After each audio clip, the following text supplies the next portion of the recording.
So buying a home isn't hard, but buying it the correct way takes education because loan rules, pricing, market conditions are constantly changing, and many don't fully understand the process. So in this video, it breaks down what matters the most, and it's going to help you avoid costly mistakes. And if you're new to my channel, my name is Meredith. I'm a mortgage broker. I put out educational videos every single week. So if you would like to learn more about real estate and home buying, make sure you hit that subscribe button. Now let's get into it.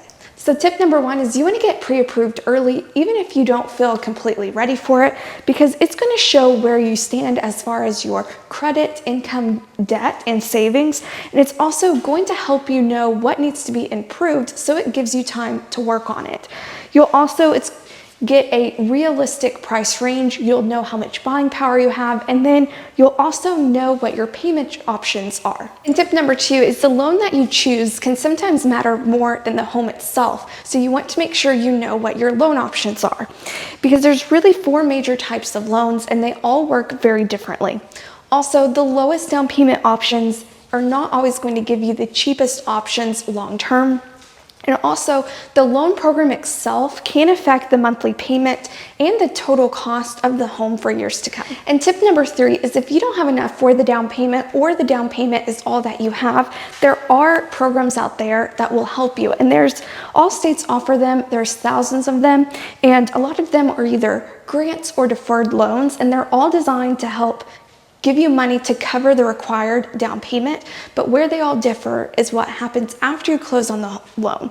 So some of them are fully forgivable grants starting day one. Others are you either have to live in the property 5 to 8 years before it turns forgivable, or some of them, like deferred loans, never are. And if you ever go to sell or refinance, then that money has to get paid back. So it's really important that you make sure and you fully understand what these programs are and the details before you take one. And tip number four is sellers can actually pay for your closing costs. And this reduces the amount of money that you'll need to bring to the closing table, because closing costs can be anywhere between 3 to 4% of the home's price. And this is in addition to the down payment.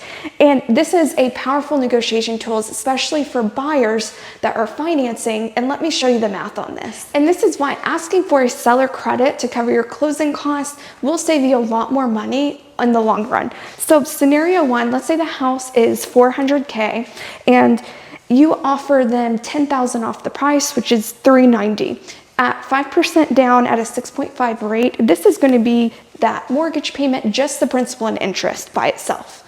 Now, let's say scenario two, you keep the purchase price at $400, but instead you ask for the seller to give you $10,000 credit to cover your closing costs and to buy down your rate to get a lot lower interest rate. So let's say you buy it down, same down payment at a 5.75 rate. This will give your monthly payment to $2,220, the principal and interest. So this scenario right here saves you between the two almost $182 per month. And from the seller's perspective, it's the exact way either way, but this saves you as the buyer a lot more money on your monthly payment. And tip number five is your first home can actually be an investment, because you can buy a duplex, triplex, or quadplex, and you can qualify the same way as a single family home. You'll actually be able to qualify for a lot more if you go multifamily versus single family home, because you can use the rental income to help you qualify. And you can live in one unit and rent out the others. You live in it for minimum time period is 12 months. And the overall idea of this is the rental income will help offset the mortgage, and 12 months goes by, you move out of it, and then you rent out that other unit and you have an income producing property. And tip number six is make sure you understand all of the fees that are involved with home buying, because a lot of buyers end up underestimating the amount of fees. So number one, upfront fees when it comes to buying a home is going to be number one, your earnest money, which is generally speaking about 1% of the home's price. This isn't a hard rule, this is just a general idea. Then you have your home inspections, which can be anywhere from $400 to $600.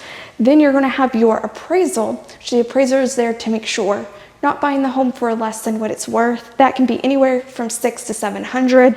And these two fees, if you decide not to go through with the house, this is non-refundable, you don't get it back. Then number 2, you have your down payment and your closing costs, and this will be due at the day of closing, not before. And you want to make sure that you really fully understand and have a plan so there's no surprises later on. And tip number 7 is you really want to make sure you understand all of your protections when it comes to your contract, because the contract is there to really protect the earnest money, which is like your security deposit that you put down on the home up front.